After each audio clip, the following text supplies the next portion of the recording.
Nicolas Hulot, donc là vous sortez de scène, la Cité de la Réussite, qu'est-ce que ça vous évoque?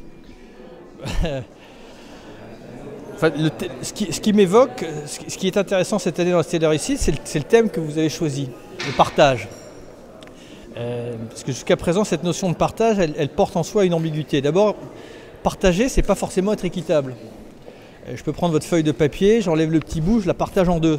Je vous donne le petit bout, je regarde le grand bout. Donc il faut qu'on ait bien en tête que pour l'instant, notre monde ne s'organise pas autour d'un partage équitable. Dans le domaine par exemple qui est le mien, celui de l'écologie, on est en train de spolier les générations futures du capital naturel dont dépend leur survie. Bon, voilà, c'est pas l'idée qu'on se fait du partage. On est dans l'enceinte de la Cité de la Réussite. La réussite de nos sociétés demain, elle va dépendre de notre capacité à regarder la réalité telle qu'elle est et non pas à la fuir. Voilà. C'est la condition de la réussite, c'est qu'on ne doit pas dénier la réalité. Et on est dans une réalité complexe, mais ce n'est pas parce qu'elle est complexe qu'on doit la fuir. Vous avez dit dans cette conférence que nous avons été conditionnés par l'excès. Alors comment se déconditionner? Comment nous pouvons nous déconditionner? Alors il y a le travail que chaque individu peut faire, ça ne se décrète pas.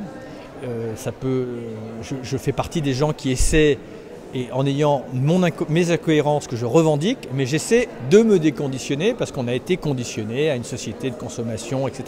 Bon. Donc je pense que chacun peut faire du chemin, on peut se fixer des marqueurs, des jalons comme ça.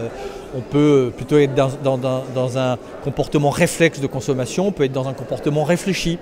On peut se poser la question de l'intérêt d'acheter telle chose, d'utiliser tel mode de déplacement, etc. etc. Voilà, ça c'est ce que j'appelle la responsabilité individuelle.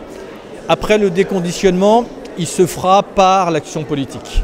Voilà, parce que c'est à la politique à fixer un certain nombre de limites, non pas en fonction de règles morales, mais en fonction de réalités physiques qui sont imposées par la planète. Vous pensez que le débat va s'apaiser et que le changement va vraiment s'opérer du coup? Je ne sais pas, moi ce que je sais c'est que je suis programmé pour qu'on ait des débats apaisés.